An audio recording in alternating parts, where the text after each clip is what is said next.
ప్రపంచవ్యాప్తంగా ప్రవక్తలు, తత్వవేత్తలు, శాస్త్రవేత్తలను వేల సంవత్సరాలుగా ఒకే ఒక ప్రశ్న వేధిస్తోంది.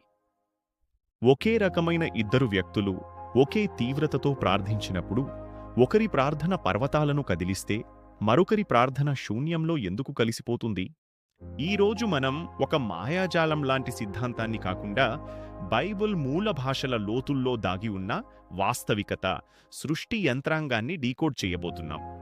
మనం సాధారణంగా బైబిల్లో చదివే హృదయం అనే పదానికి ఆధునిక భాషలో మనం అనుకునే కేవలం ఒక భావోద్వేగ స్థితికి చాలా వ్యత్యాసముంది.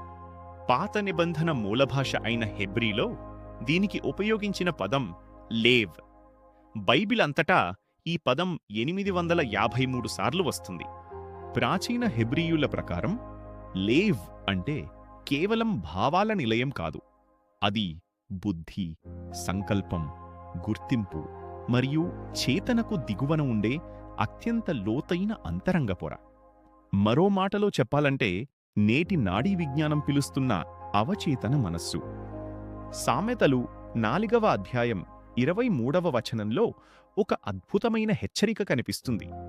నీ హృదయములో నుండి జీవధారలు బయలుదేరును కాబట్టి అన్నిటికంటే ముఖ్యముగా నీ హృదయమును భద్రముగా కాపాడుకొనుము.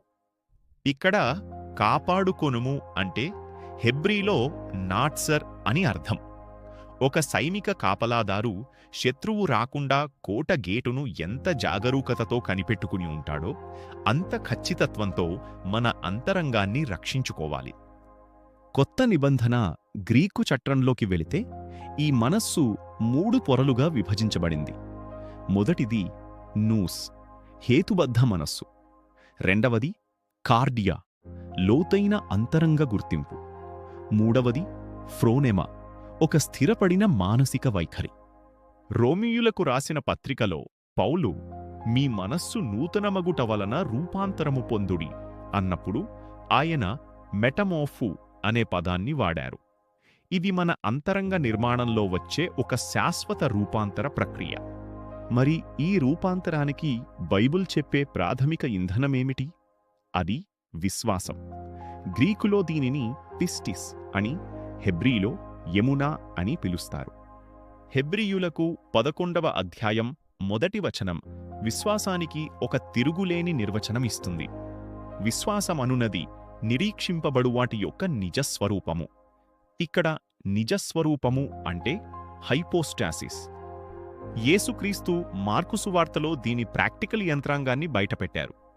ప్రార్థన చెయ్యునప్పుడు మీరు అడుగుచున్న వాటినెల్లను పొందియున్నామని నమ్ముడి, అప్పుడు అవి మీకు కలుగును.